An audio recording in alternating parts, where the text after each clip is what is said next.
tadi ada yang bertanya, ini kawan-kawan kita juga. Yang pertama itu karena jaringan kurang jelas tadi. Jadi dia ingin diulangi lagi karena ada keraguan di situ tentang Abu Bakar tadi. Jadi Abu Bakar tadi kan katanya lebih memilih jadi kambing atau jadi rumput kan begitu. Jadi anggapannya itu karena kurang sinyal apakah itu karena tidak bersyukur sebagaimana gitu. Jadi tolong Ustaz. Ya, terima kasih Ustaz Ismail dari yang kita sebutkan tadi. Konteksnya adalah kita berbicara tentang innal insana lafi khusrin. Jadi menjadi manusia itu sebenarnya adalah sebuah kerugian. Jadi intinya kalau bolehlah dulu memilih, kalau boleh dulu bisa memilih, kalau menjadi makhluk Allah nggak usah jadi manusia itulah. Sebab kenapa manusia itu kita jelaskan tadi dengan umur yang singkat harus mempersiapkan yang maha panjang. Bukan beliau tidak bersyukur jadi manusia itu. Ini adalah konteksnya beliau Abu Bakar dan Umar bin Khattab radhiyallahu anhuma, bahwa beliau kalau boleh memilih lah nggak jadi manusia ya mendingan jadi kambing, jadi hewan. Kenapa? Karena pertanggungjawaban yang sangat berat yang dihadapi oleh manusia itulah. Nah, makanya khusrin di sini seluruh manusia. Ini sebenarnya Allah sendiri yang ngasih tahu kepada kita, kan Allah yang menciptakan kita, Allah sendiri yang menciptakan kita dan tahu tentang isi kita. Allah sendiri mengatakan bahwa innal insana lafi khusrin, sesungguhnya manusia itu rugi. Jadi menjadi manusia itu sebenarnya rugi gitu loh. Nah, supaya tidak rugi jadi manusia, lakukan 4 hal tadi. Pertama, luruskan iman kepada Allah, jauhi yang syirik-syirik, jauhi yang munafik-munafik. Yang kedua, banyaklah melakukan amal soleh, perbuatan baik yang kita niatkan mencari ridha Allah. Yang ketiga, tawasau bil haq, banyaklah kita amar ma'ruf dalam konteks hak, kebenaran Islam. Kita ajak orang untuk kembali, sebab dakwah itu kan maknanya mengajak orang untuk kembali beragama sesuai dengan diajarkan oleh Al-Quran dan Sunnah dan Rasulullah. Wa tawawus sabr diartikan kita melakukan nahi mungkar dengan cara kesabaran, mendidik anak segala macam, mendidik masyarakat, mulailah dari keluarga kita, mulai dari kampung-kampung kita itu. Jadi pertanyaan tadi bukan berarti beliau tidak bersyukur menjadi manusia itu. Sebab kadang-kadang kalau kita berpikir secara naratif seperti itu, dalam Al-Quran kan juga dijelaskan juga bahwa orang-orang yang sufaha, orang-orang misalnya dan saya orang mungkin yang gila atau idiot, mungkin mulai dari dia balik sampai meninggal itu misalnya dia gangguan jiwa, itu malah langsung masuk surga gitu loh. Nah, kalau kita katakan begini gimana? Berarti enakan jadi orang gila dong Pak gitu loh. Ya kan? Benar juga sih, kalau orang gila kan langsung masuk surga, orang idiot kan langsung masuk surga itu. Tapi kalau namanya orang waras seperti kita, kalaupun nanti masuk surga, ya mungkin derajatnya lebih tinggi daripada orang yang seperti itu gitu loh. Jadi artinya kalau kita berpikir secara naratif tauhid itu, berarti mendingan kadang-kadang berpikir gini ya, memang dalam akidah ini memang ada yang kita yang tidak bisa kita jelaskan secara rinci, dalam artian orang yang mu'alaf baru mu'alaf hari ini, besok meninggal masuk surga Pak, dia baru baca syahadat. Kita yang dari kecil mu'alaf segala macam, ini nggak adil nih. Kadang-kadang bukan begitu berpikirnya. Jadi memang derajatnya nanti di akhirat berbeda. Allah mengangkat nanti orang-orang yang berilmu, ulama, manusia biasa yang mungkin, karena juga ada anak kecil, inklusinya Islam itu kan begitu, anak kecil apapun agama orang tuanya, kalau dia meninggal sebelum balik itu masuk surga, menjadi wildanun mukhalladun, anak-anak nanti yang membawakan nampan-nampan kepada nanti penghuni surga. Jadi pertanyaan tadi bukan berarti Abu Bakar dan Umar tidak bersyukur menjadi manusia. Syukur ya Ustaz ya. Supaya itu hanya beliau menjelaskan tentang begitulah sebenarnya menjadi makhluk Allah manusia itu, selama kita imannya lurus, sebenarnya kita mendingan jadi manusia daripada hewan. Kalau hewan itu kan ya seperti itu mungkin jawabannya dari pertanyaan tersebut. Selanjutnya Ustaz, kepada bagi saudara-saudara kaum muslimin di Taiwan, khususnya bagi yang mau bertanya ya silakan. Ini satu Ustaz, kan sekarang kita lihat itu di pergaulan masyarakat itu, banyak mereka itu kalau sudah ada melewati ambang batasnya, kesabaran saya sudah tidak tertahan lagi, begitu kan, ada orang seperti itu. Betul. Jadi kesabarannya itu seolah-olah ada thresholdnya gitu kira-kira. Itu bagaimana itu Ustaz? Kayak gitu. Jadi sabar itu kalau dalam bahasa sederhana memang sabar itu memang nggak ada batasnya. Kalau ada batasnya nggak sabar dong. sabar itu sebenarnya adalah wilayah hati kita dalam berusaha, tapi dalam masalah hasil kita tuh memang harus sabar itu. Dalam artian bukan berarti ketika kita merasa gagal melakukan sesuatu dalam konteks berdakwah, lalu kita merasa putus asa. Jadi kesabaran ini sebenarnya as-sabru ra'sul iman. Sabar itu adalah kepala daripada iman. Dalam hadis Rasulullah mengatakan bahwa sabar dalam beribadah kita juga butuh. Sebab kadang-kadang godaan syaitan sangat luar biasa. Nah, dalam konteks amal soleh, mungkin perbuatan-perbuatan yang dilakukan oleh nun sewu ya, seperti syaitan itu kan mereka sabar sekali kalau kita konteks seperti itu. Mereka menggoda manusia tuh nggak ada liburnya, 24 jam sehari, 7 hari 1 minggu gitu loh ya. Malah ketika mereka misalnya menggoda manusia misalnya begitu masuk satu dan Allah itu kan, tapi dengan tanda kutip nanti satu awal. Jadi kita belajar dari kesabaran itu, memang sabar tuh nggak ada, sebenarnya tidak ada batasnya. Kalau ada batasnya nggak sabar dong. Tapi tetap kita berusaha, kita hanya sabar terhadap hasil. Artinya kalau kita berusaha untuk misalnya mengajak orang lain kepada agama Allah, ya kita harus lakukan terus. Mengubah keluarga kita dari yang biasa-biasa saja, mungkin ada istilahnya mukmin minimalis gitu ya. Kita mengajak menjadi mukmin yang jangan mukmin minimalis dong gitu. Mukminlah yang menjadi keluarga yang Islamnya, ibadahnya bagus segala macam. Ya kadang-kadang anak kita juga mendidik anak, apalagi kita untuk mendidik anak sholat segala macam, itu harus butuh kesabaran, sabar terhadap hasil. Tapi kita berusaha terus, jangan pernah putus asa. Sebab kalau kita lihat dalam konteks akidah, orang A, B masuk surga apa enggaknya kan sudah ditulis sama Allah di Lauh Mahfuz gitu. Tapi itu bukan wilayah kita. Wilayah kita adalah syariah. Kita tetap terus berusaha, dan memang kita sendiri mungkin mengalami juga kejenuhan gitu. Bosan lah gitu loh. Kita terus misalnya dalam beramal soleh, misalnya kalau dalam konteks sederhana, kita lewat mau kuliah, ada misalnya paku kita buang, besok ada lagi kita buang lagi, besok ada lagi gitu. Kadang-kadang bosan juga. Yang kadang-kadang lewat apa selain saya gitu loh. Masa saya terus yang buang gitu. Ini kan di sini ujian Allah, kadang-kadang kesabaran kita dalam beramal soleh seperti itu. Ini saya terus yang lewat apa nggak ada yang lewat gitu loh. Makanya kita aja terus yang buang, kita aja terus yang buang gitu loh. Jadi memang sabar itu memang tidak ada batasnya. Dan sabru adalah rasul iman. Dan bagaimana sabarnya Rasulullah? Maaf ya, kita cerita dikit tentang sabar Rasulullah dalam mendidik istri beliau. Suatu hari, ini bisa kita contoh bagi para suami nggih. Suatu hari Rasulullah pulang dari berperang, dari suatu perang Bani Mustalik kalau tidak salah. Beliau kecapean, sampai di rumah tiduran. Lalu Aisyah menyiapkan minuman. Setelah selesai, Aisyah membangunkan suaminya, "Ya Rasulullah, minum." Begitu Rasulullah minum Rasulullah agak aneh. Biasanya Rasulullah kalau minum, biasanya sunnahnya kan 3 kali tarik nafas. Jadi 3 kali set habis. Pada saat itu Rasulullah minum tuh pelan-pelan sekali, pelan sampai habis. Apa kata Aisyah? "Ya suamiku, biasanya kalau engkau meminum sesuatu itu menyisakan separuh untukku. Kenapa kau habiskan?" Diam Rasulullah. Karena habis dituang lagi sama Aisyah. Dituang sama Aisyah. Minum lagi Rasulullah pelan-pelan, dikit. Begitu tinggal sedikit, Aisyah motong. "Ya suamiku, kenapa nggak disisakan setengah untukku?" "Ya kalau mau, monggolah," kata Rasulullah. "Nih minum," kata Rasulullah. Begitu Aisyah minum, kaget luar biasa Aisyah. Kenapa? Ternyata minumannya nggak enak. Kalau misalnya kita bilang teh seharusnya dikasih gula, dikasih garam gitu loh. Bayangkan sabarnya Rasulullah. Capek pulang berperang, capek pulang kerja, dikasih teh rasa garam. Kita sebagai suami bisa nggak, Ustaz Ismail? Ya, itu sabar. Dia bilang nggak marah, tetap boleh minum pelan-pelan. Itu sabarnya Rasulullah dengan keluarga beliau. Beliau pulang malam ngetuk pintu nggak dibukain gitu loh. Tidur boleh depan pintu. Kalau kita kan gedor terus. Sorry ya, ketiduran, molor mulu gitu. Bahkan ketika beliau berdakwah luar biasa. Ketika beliau hijrah ke Taif, orang Quraisy sudah duluan ke Taif, memprovokasi orang Taif.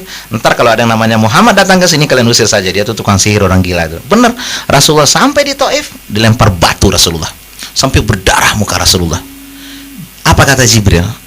"Ya Muhammad, ini sudah kebangetan. Seorang nabi kekasih Allah masa dilempar pakai batu sampai berdarah. Kalau umat dulu ini sudah dihancurkan.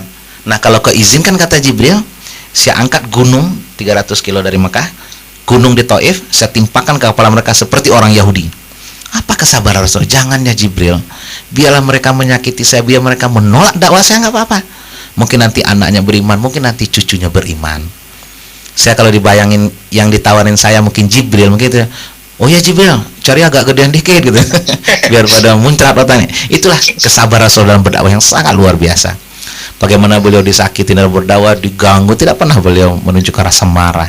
Bahkan orang-orang yang membenci Islam seperti Umar bin Khattab, malah beliau doakan, ya Allah, kuatkan Islam dengan 2 Umar. Kalau nggak Umar bin Khattab, pada waktu itu Abu Lahab. Ternyata Umar bin Khattab yang dapat hidayah dengan surat Thaha. Jadi orang-orang yang membenci Islam itu beliau doakan supaya kalau dia dapat hidayah. Jadi sekarang kan banyak tokoh-tokoh kita kayaknya benci banget sama Islam gitu loh, keluar-keluar di media massa segala macam gitu. Itu kalau dia dapat hidayah nanti, wah, dia malah menjadi pioner kita di depan gitu loh, menjadi tokoh kita di depan nanti. Jadi artinya kesabaran itu memang belajarlah dari Rasul dalam segala lini kehidupan. Jadi kata Rasulullah, la taghdab, jangan marah. Ya marah sih boleh, tapi marah yang tidak merugikan diri sendiri, yang tidak merugikan orang lain. Ya siapa sih yang nggak, Rasulullah aja pernah marah kok. Pernah juga beliau memukul seorang sahabat atau perang Badar gitu ya. Tapi ya dalam artian bukan, orang sabar tuh bukan nggak boleh nangis gitu loh ya. Artinya Rasulullah ketika anak beliau Ibrahim meninggal, beliau menangis kok melukai air mata. Itu bukan berarti tidak sabar.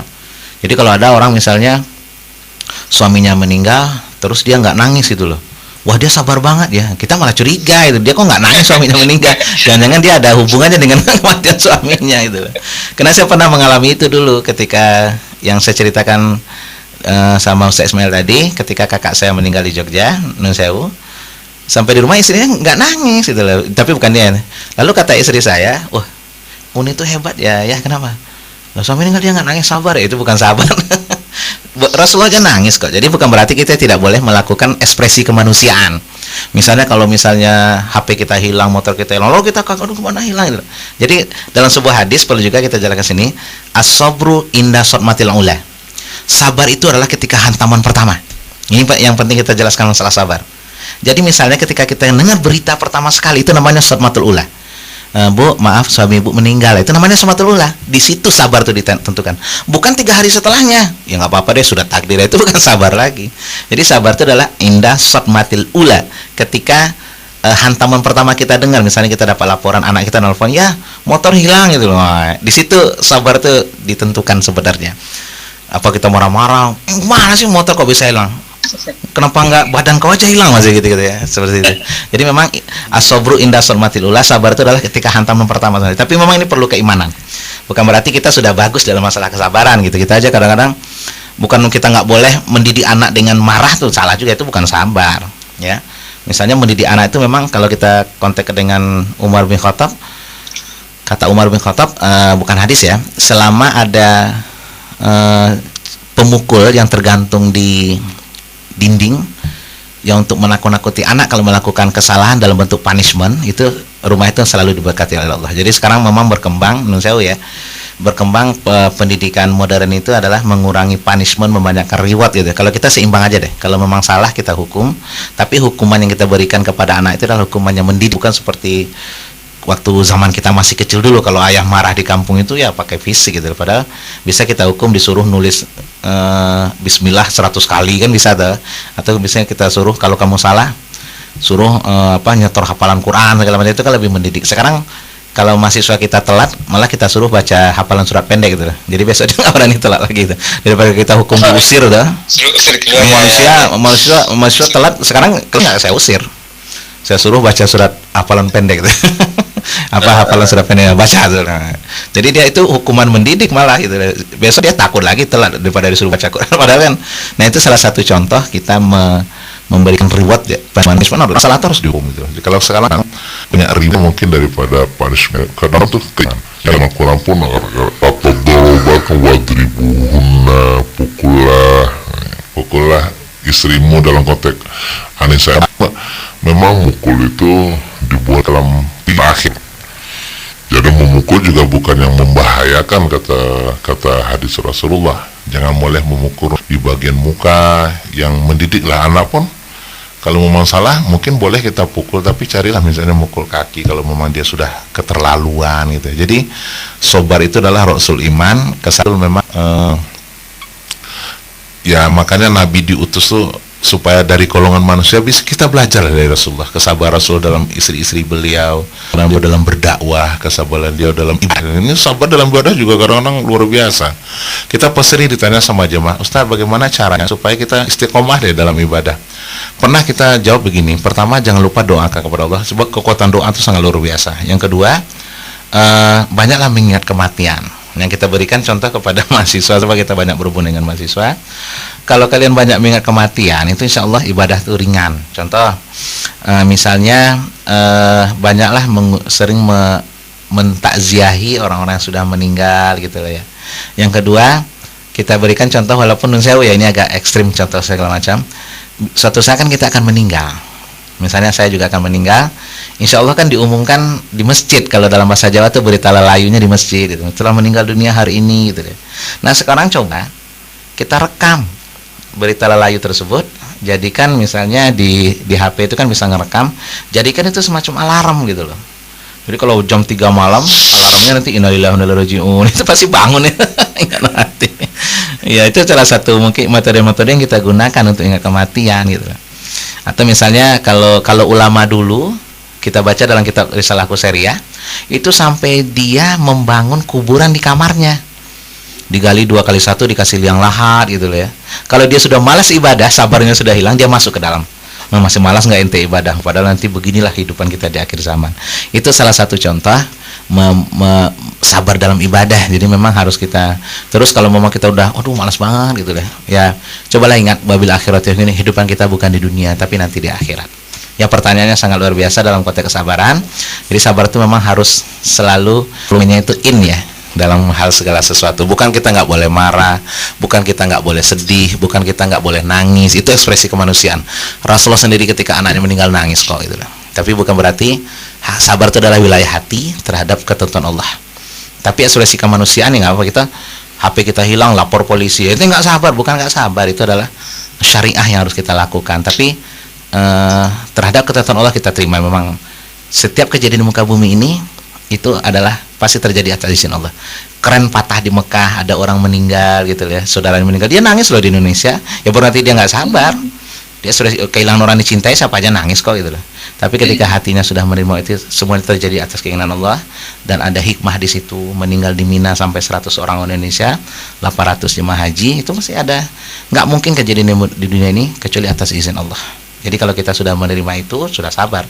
Nanti mau nangis, ya selama tidak berlebihan, lebay ya, sampai nanti guling-guling, gitu, sampai nanti mentokin kepala ke dinding, nanti jenazahnya jadi 2 deh gitu. Jadi kesabaran itu harus kita menurut Ustaz Ismail. Matur nuwun, terima kasih. Ustaz Faisal. Jadi betul-betul itulah yang ada di Mekah, kan satu kejadian yang banyak kita lihat. Iya betul.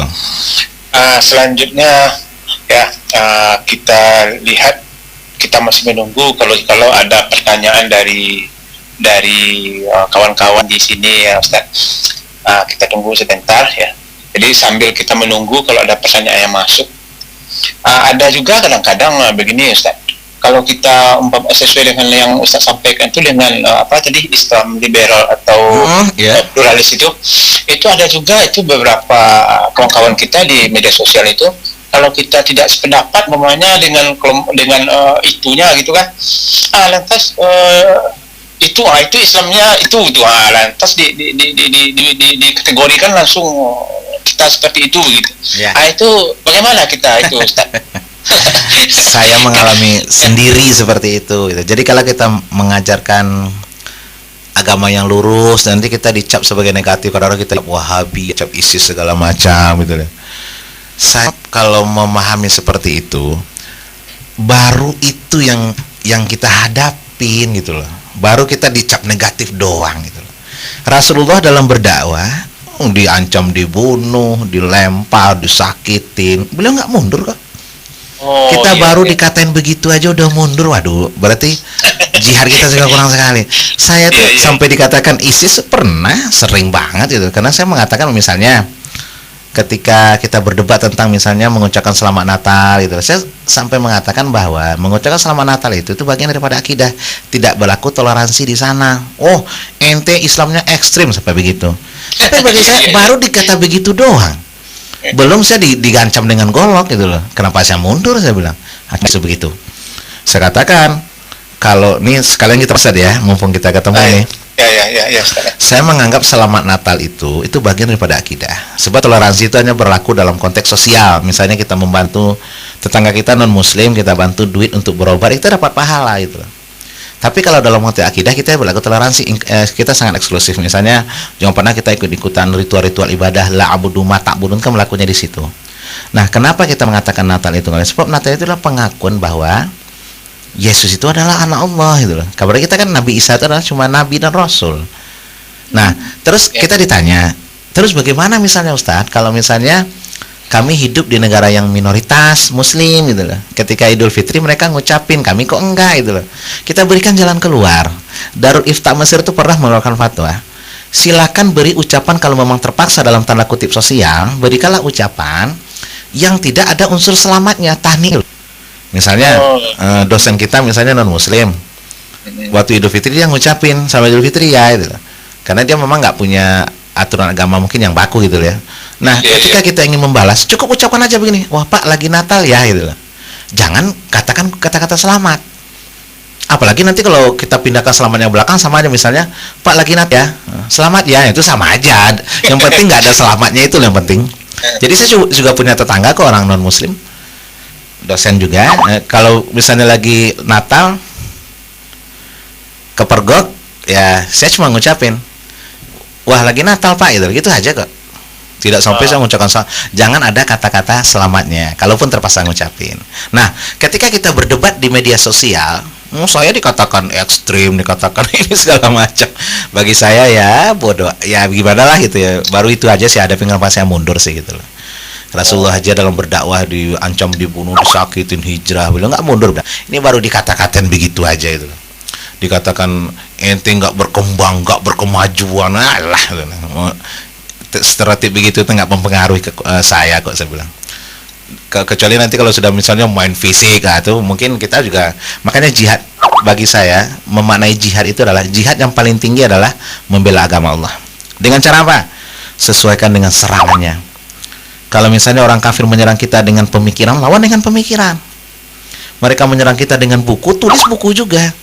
Mereka menyerang kita dengan budaya, lawan dengan budaya. Tapi kalau mereka melawan kita dengan senjata, wajib kita lawan dengan senjata, itu jihad. Jadi jihad itu bukan hanya selalu perang. Kita menulis buku mengajarkan akidah Muhammadiyah yang lurus, itu merupakan jihad. Karena banyak serbuan buku-buku orientalis, buku-buku liberalisme masuk, kita lawan lagi gitu loh. Itu dilakukan oleh Al-Azhar selama ini di Mesir. Al-Azhar itu masuk negara republik bebas kok. Pemikiran Marxisme, Leninisme itu masuk kok di Mesir. Tapi selalu didampingi sama ulama-ulama Al-Azhar. Ini loh pemikiran mereka segala macam gitu. Itu jihadnya luar biasa. Jadi kalau saya memahami jihad itu ya, ada juga orang mau jihad itu harus perang gitu. Misalnya kita pergi ke Palestina segala macam gitu. Padahal membela agama Allah, jihad yang paling tinggi sesuai dengan serangannya. Kalau kita bisa nulis buku, lawanlah dengan tulisan. Wah, sekarang banyak kita lakukan budaya LGBT, lesbian, gay, biseksual, transgender. Kita lawan, kita keluarkan buku bahwa itu tidak boleh dalam konteks kemanusiaan gitu. Itu sudah merupakan jihad luar biasa. Kalaupun kita meninggal dalam itu, insya Allah mati syahid gitu ya. Jadi memang di antara stereotip nanti yang mereka munculkan ke kita ketika kita mengajarkan Islam yang lurus, oh Islam ente ketinggalan, Islam ente jumut, paling gitu doang kok. Sekarang kita harus maju. Kalau begini kita nggak maju-maju dong. Kita nggak berkemajuan. Lah kalau maju meninggalkan Quran Sunnah itu bukan maju, itu malah kabur namanya dari Islam, bukan maju. Itu negara-negara Brunei saja, coba lihat. Brunei itu sudah menerapkan hukum Islam. Ya, nah kalau bagi orang liberal, wah itu sudah Aceh saja yang masih menerapkan hukum Islam, bagi orang liberal itu sudah kebakaran jenggot mereka itu. Aneh-aneh wae beragama. Kadang-kadang ngomongnya begitu-begitulah mereka. Mau beragama kok seperti itu, kaku gitu-gitu lah. Itu sudah julukan, itu sudah makanan sehari-hari kita di Jogja itu. sampai saya dikatakan ISIS, disuruh keluarlah dari grup. Bagi saya santai aja. Baru itu aja yang kita hadapin udah kita mundur gitu loh. Saya sampai diboikot khotbah Jumat segala macam. Bagi saya santai aja kok sebenarnya. Mau ente pakai syukur enggak dalam konteks saya. Karena banyak orang tersinggung misalnya dengan khotbah saya. Saya memang dalam dakwah ya cepat ceplos ini. Lidahnya lidah Sumatera ya sebenarnya. Sesat saya bilang sesat gitu loh. Enggak ada saya Syiah sesat, Muhammadiyah sesat, enggak ada urusan saya gitu. Dia mau marah mau apa nggak urusan, dibilang jangan begitu dan berdakwah. Sering saya mengalami seperti itu. Tapi kembali saya belajar dari Rasulullah kurang apa dalam berdakwah, disakitin, dikatain orang gila. Saya belum pernah ngatain saya orang gila itu, sampai diludahin beliau, disakiti, dilempar, dibunuh. Tetap beliau istiqomah dalam berdakwah. Kita baru dikatain mundur. Kalau bahasa anak muda cemen banget sih jadi orang. Iya begitulah Ustaz Ismail ya. Ya. Ini Ustaz, ada satu pertanyaan dari kawan nih Ustaz. Ini tentang menegakkan ikamatul hujjah. Itu diminta penjelasnya Ustaz. Ikamatul hujjah itu sehubungan dengan pengkafiran seseorang, argumentasi tentang pengkafiran seseorang. Itu. Yang kedua, istilah manzilah baina manzilatain. Ya, itu dari Mu'tazilah. Ya. Jadi begini Ustaz, ini dua pertanyaan ya. Pertama tentang iqamatul hujjah. Begini Ustaz, kadang-kadang kita memang dalam belajar Islam di Indonesia banyak sekali ustadz itu yang kurang menggunakan maroji dalam konteks akidah. Sebenarnya kalau kita pelajari yang pembatal syahadat itu sebenarnya hal kecil tuh kita tanpa sadari loh. Misalnya orang kalau berani mengatakan bahwa hukum manusia lebih baik daripada hukum Allah, itu sebenarnya kafir loh. Fakot kafar. Nah, kemarin kita lihat dalam beberapa media massa ada seorang tokoh anggota DPR ngomong begitu, orang Islam. Dia mengatakan bahwa hukum Islam tuh nggak usah di Indonesia, kita masih punya hukum adat yang lebih bagus. Itu kalau kita pelajari dalam konteks kita itu sudah kafir ngomong begitu gitu loh. Ya. Jadi kadang-kadang kita anggap bahwa kekafiran itu kalau kita sudah tidak menyembah Allah, padahal banyak hal kecil loh yang sering. Imam Syafi'i pernah meriwayatkan sebuah hadis ketika Rasulullah menarik ada anak kecil lagi narik kaki burung, lalu dipanggil sama Rasulullah, ya Umair, ma fa'ala nughair, wahai Amir, kenapa tarik gitu loh. Nah, dalam isim tasgir begitu dalam hadis itu Imam Syafi'i mengeluarkan sebuah hukum. Kalau ada orang mentasgir, menghina, merendahkan syiar-syiar agama, itu sudah termasuk kategorinya kafir. Misalnya haji dianggap nggak penting, sholat dianggap nggak penting, itu sebenarnya sudah kafir gitu loh. Jadi kadang-kadang kita hanya menganggap kekafiran orang yang menyembah batu segala macam, padahal banyak lah yang menggugurkan syahadat itu. Nanti suatu saat kalau kita punya waktu kita bahas penggugur syahadat itu sudah ya hal kecil. Kita menggunakan sihir, percaya dengan manusia, itu sudah menggugurkan syahadat. Berarti kalau kita sudah gugur syahadat kita, berarti kalau kita nggak syahadat lagi, berarti kita mati dalam kekafiran gitu. Nah, orang-orang liberalisme, pluralisme itu di situ sebenarnya gitu loh ya. Jadi dalam artian iqamatul hujjah memang ada hadis Rasulullah dalam Al-Quran yang mengatakan seperti itu. Dalam misalnya kalau dia mengatakan bahwa hukum manusia lebih baik daripada hukum Allah, faulaikumul kafirun, itu ada dalam surah Al-Maidah. Ya. Kalau dia mengatakan hukum Allah baik tapi belum bisa melaksanakan, itu faulaikumuz zalimun. Ya, walaupun nanti bisa tafsirnya itu kan untuk orang Yahudi, Taurat segala macam gitu loh. Tapi yang jelas iqamatul hujjah untuk kekafiran itu, disinilah kadang-kadang kelemahan kita. Tidak mau mengenal kita itu orang sudah nyembah patung enggak, padahal penggugur syahadat kita tuh sebenarnya misalnya sihir, atau kita berani ya, ini dalam kita jelaskan dulu 10 pembatal syahadat, membenci syariat Allah, misalnya nusewu ya, poligami. Banyak orang sangat getol membenci itu syariat dalam Al-Quran tuh, fangkihu ma ta'lamu masalah sawarruba. Kalau kita membenci syariat Allah itu kata ulama itu bisa menggugurkan keimanan. Nah, kan kita nggak sadar selama ini. Orang-orang liberal itu bagaimana poligami itu dihujat habis-habisan. Oh, itu nggak adil. Tapi lucunya apa? Malah sama lesbian. Itu sudah kodrat gitu loh. Nah, ini bisa menggugurkan keimanan sebenarnya, tapi mereka nggak sadar gitu loh. Dipikirnya inilah Islam yang bagus, inilah Islam yang benar gitu loh.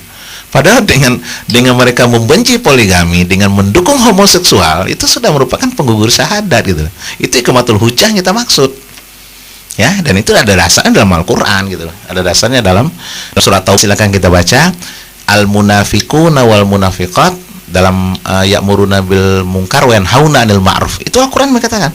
Dalam ayat selanjutnya, al kafiruna wal munafiquna ulaika ashabun fiha khalidun. Orang liberal munafik itu nanti dengan orang kafir sama nanti di neraka. Bahkan hum fidarki asfali minan nar. Mereka tuh nanti di kerak-keraknya neraka gitu loh. Jadi orang munafik itu lebih berat daripada hukumannya daripada orang-orang kafir gitu. Sebab dalam Al-Qur'an kan ada 3 kategori. Ada surat Al-Minun, isinya tentang orang beriman. Ada surat Al-Kafirun, orang kafir. Ada Al-Munafikun, orang liberalisme. Yang masuk surga cuma Al-Mu'minun, Al-Kafirun wal Munafikun ulaika sabunahum fiha khalidun. Mereka nanti masuk neraka dan kekal di dalamnya. Jadi hati-hati kita menjadi orang liberal begitu. Memang enak sih jadi orang terkenal, dapat proyek inilah, dapat buku ini segala macam. Apalagi penghargaan dari funding global internasional itu sangat besar sekali. Tapi mereka yastaruna biatin samanan qalila, mereka rela menjual agama Allah dengan qalila, harga yang sedikit. Dapat penelitian 1 triliun itu hanya untuk mengatakan nggak apa-apa pernikahan lintas agama gitu ya. Itu kan berapa sih 1 triliun? Itu bagi Allah itu samanan qalila dibandingkan dengan azab Allah menunggu di akhirat. 1 triliun itu bagi dalam 1 tahun itu ludes gitu loh, tapi azab Allah sudah menunggu di akhirat. Jadi inilah yang kita maksudkan dalam konteks Iqamatul Hujjah. Suatu saat nanti kalau ada kesempatan kita bahas bahwa itu adalah hal-hal sederhana saja loh. Kita membenci syariat Allah, kita menghina Rasulullah. Kan orang liberal itu coba bayangkan berapa kali mereka mengatakan menghina Rasulullah itu. Katanya alah Muhammad itu apa istilahnya harus dikritisi, jangan hanya menjadi mitos bagi umat Islam. Kemarin Ulil ngomong gitu, jangan hanya menjadi mitos bagi umat Islam. Bayangkan sunnah dianggap mitos, bahaya. Padahal dalam Al-Quran jelas, dalam hadis jelas, orang yang menghina Rasulullah itu fakor kafaro sebenarnya gitu. Bahkan kalau kita ambil hukum Islam tuh, kalau dalam negara Islam sudah halal darahnya ditumpahkan segala macam. Karena negara Indonesia bukan negara Islam ya biasa. Di sini kita bertarungnya ya buka-bukaan. Jadi orang liberal ngomong gitu kita nggak bisa menuntut. Kita yang berjuang malah kadang-kadang ya begitulah hidup di akhir zaman ini memang. Tapi kita bukan berarti kita harus menyerah. Pertanyaan kedua tentang manzilah manzilatain. Itu adalah dalam konteks Mu'tazilah. Mu'tazilah sebenarnya dari kata i'tizala, artinya berpisah. Ketika Hasan Basri punya murid namanya Wasil bin Atha, ini kelahiran Mu'tazilah dulu. Pernah orang bertanya kepada Hasan Basri, guru daripada Wasil bin Atha, pendiri Mu'tazilah, wahai Hasan Basri, bagaimana hukumnya orang beriman yang melakukan dosa besar, dia di neraka apa di sorga? Belum sempat Hasan Basri menjawab, Wasil menjawab, kalau ada orang beriman melakukan dosa besar, dia kekal dalam neraka. Hasan Basri kaget, kok begitu berpikirnya? Padahal dalam Al-Quran hadis dijelaskan, kalau memang dia sudah beriman mengucapkan syahadat, dia akan masuk surga. Mungkin dia transit dulu di neraka karena dosanya gitu loh. Akhirnya Wasil tetap pendapatannya, Tazala Wasil, berarti Wasil sudah berpisah dengan kita. Nah, Mu'tazilah pada zamannya itu banyak menemukan pendapat-pendapat yang berbeda dengan kita, kaum Asy'ariyah. Misalnya, di akhirat kita tidak bisa melihat Allah. Di dunia nggak bisa, di akhirat juga nggak bisa. Loh kenapa? Soalnya kalau Allah bisa dilihat, berarti Allah bukan maha lagi, kata Mu'tazilah. Padahal menurut pendapat Asy'ariyah, Allah bisa dilihat nanti di akhirat, dalam Al-Quran disebutkan. Ya, di dunia mah nggak bisa, tapi di akhirat nanti salah satu nikmat penghuni surga itu adalah melihat nanti wajah Allah. Satu. Yang kedua, orang beriman kalau misalnya dia melakukan dosa besar, itu bagi Mu'tazilah itu kekal dalam neraka, tapi azabnya ringan daripada orang kafir. Misalnya orang kafir misalnya setrika, dia mungkin di jarum pentul aja, mungkin kata orang Mu'tazilah begitu. Kalau paham Asy'ariyah, kalau dia sudah beriman kepada Allah, pernah mengucapkan syahadat beriman kepada Allah, dia akan berhak masuk surga. Cuma mungkin kloternya terakhir gitu. Jadi antara yang ketiga pendapatnya aneh. Jadi kata Mu'tazilah, kalau ada orang beriman, amal solehnya 50 kilo, dosanya 50 kilo, kemana? Nah, pertanyaan seperti itu. Nah kalau kita jawab, itu kan teratur rahmat Allah. Nah kata Mu'tazilah, enggak. Kalau dia amal solehnya 50 kilo, dosanya 50 kilo, kan imbang tuh. Nah dia tidak di surga dan neraka. Apa tempatnya? Adalah tempat di antara surga neraka. Itulah maksudnya manzilah, itu artinya tempat. Manzilah baina manzilatain, tempat di antara dua tempat. Jadi kalau nanti dia di situ, kalau ada angin surga dia seger, kalau angin neraka dia gerah itu loh. Itu padahal dalam Al-Quran itu tidak ada tempat ketiga, itu tidak ada sebenarnya. Tempat itu cuma dua, surga neraka gitu.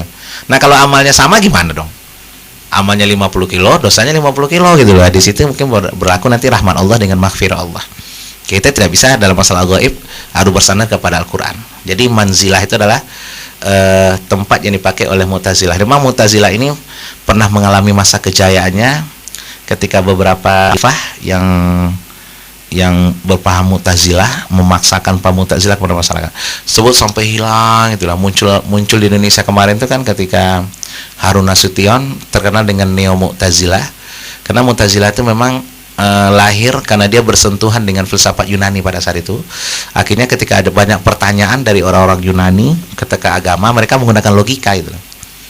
Akhirnya mungkin kecenderungan logika akhirnya ya agama pun dibawa ke logika pada akhirnya gitu loh. Sebenarnya awalnya mungkin Mu'tazilah tuh kalau misalnya ada orang non muslim bertanya kepada kita, apa sih buktinya misalnya surga neraka ada gitu loh. Nah, kalau kita jawab dalam Quran misalnya, dalam Quran kan ada al-jabar. Kalau orang kafir kan nggak percaya pada Al-Quran. Nah, kita jawablah dengan logika sebenarnya. Itu sebenarnya dari Mu'tazilah di awal-awal. Tapi pada perkembangan selanjutnya ya karena kesenangan mungkin dengan logika murni, akhirnya ya agama itu dilogikakan akhirnya gitu. Ya, akhirnya mereka sampai dia bikin sendiri nanti di surga gitu. Padahal kita punya Al-Quran dan hadis sebenarnya sebagai rujukannya. Matur nuwun, pertanyaannya bagus. Ini satu lagi dari kawan-kawan Ustaz. Ini sehubungan dengan surah Al-Asr tadi, yaitu pertanyaannya apa kaitan demi masa dengan 4 faktor yang membuat manusia tadi itu merasa tidak rugi ya. Betul, bagus, kita kaitan ya. Jadi ketika Allah bersumpah, kita bahas dari awal, ketika Allah bersumpah dengan ciptaannya, berarti kita harus perhatikan. Nah, Allah bersumpah dengan wal asr, demi waktu gitu ya. Berarti waktu itu adalah sesuatu yang sangat luar biasa, harus diperhatikan oleh umat Islam gitu. Dan itu detik per detik, menit per menit, jam per jam nanti ditanya sama Allah satu persatu di akhirat. Misalnya seperti malam ini ya. Sekarang kan malam Senin ya. Jam segini. Misalnya ente dulu di mana tanggal 4 Oktober 2015 di mana? Oh, lagi dengar pengajian misalnya itu. Itu nanti alhamdulillah berarti lagi pengajian. Kalau ditanya mungkin lagi di mall segala macam. Artinya apa? Waktu itu memang sesuatu yang harus kita sangat perhatikan. Kalau dalam pepatah Arab itu al-waqtu kas-sayf, waktu itu seperti pedang. Fa illam taqtahu yaqtaka, apabila kamu tidak memotong dia akan memotongmu gitu. Berarti itu waktu yang kedua. Hubungannya dengan ilal lazina amanu tadi, berarti seluruh waktu yang kita habiskan 24 jam, 7 hari seminggu, 24 jam sehari, itu adalah dalam konteks yang 4 tadi supaya tidak rugi menjadi manusia. Soalnya kalau kita menghabiskan waktu bukan untuk yang 4 itu, disitulah nanti ruginya jadi manusia. Kenapa? Karena dalam Al-Quran dijelaskan sendiri bagaimana orang-orang yang di alam sana sekarang sedang mereka sudah meminta kepada ya Allah, kalau kami diberikan tahu waktu, kembalikan kami ke dunia. Kami ingin beramal soleh, kami ingin bersedekah. Jadi nuraddu ila dunia, sebagaimana sulam as-sajadah disebutkan bahwa nak malu sekali kalau kami kembali ke dunia, kami akan bersedekah, kami akan segala macam. Itulah karena mereka sadar waktu yang sudah mereka habiskan di dunia. Ketika sampai di akhirat baru mereka sadar, ya Allah, coba dulu rajin ngaji, coba dulu. Nah, kita di dunia ini itu yang jadi kita patokan, jangan sampai kita jadi orang begitu nanti di akhirat gitu. Coba dulu di dunia, coba dulu.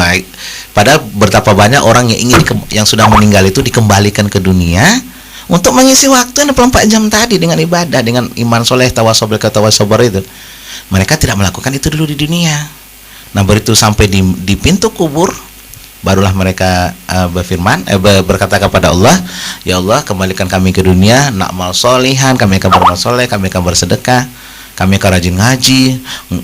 Nyesel deh jadi penyanyi dangdut gitu. Kenapa sekarang tidak digunakan itu konteksnya sebenarnya? Kami nyesel jadi penyanyi dangdut, kami nyesel mungkin menjadi nunsewu ya, jadi politikus segala macam itu. Nyesel jadi ini. Kenapa sekarang nggak gitu? Dengan penyesalan itu adalah dorongan kita sekarang sebenarnya. Ya memang tidak ada penyesalan di awal. Penyesalan di awal itu, penyesalan selalu datang pada akhirnya itu. Tapi di awal itu namanya adalah kesadaran. Kenapa tidak kita gunakan itu sebagai nilai untuk kita kesadaran di awal? Oh iya, bayangkan nanti kalau kita di akhirat, ya Allah, kembalikan kami ke dunia ya Allah, kami akan rajin ngaji, rajin sedekah, rajin ini gitu loh. Nah, kalau sudah di sana kata Allah nggak bisa kembali ke dunia, jatah tuh sama diberikan Allah. Sama 24 jam, sama usia, sama matahari, sama angin, sama. Kenapa orang bisa kau tidak, kata Allah. Jadi kesimpulan daripada ayat tadi adalah apa hubungannya? Waktu yang kita dianugerahkan Allah kepada kita akan diminta pertanggungjawabannya. Isilah dengan 4 tadi: iman yang lurus, amal soleh, tawasau bil haq, tawasau bis sabr, amar ma'ruf, dan nahi mungkar. Itu kaitannya.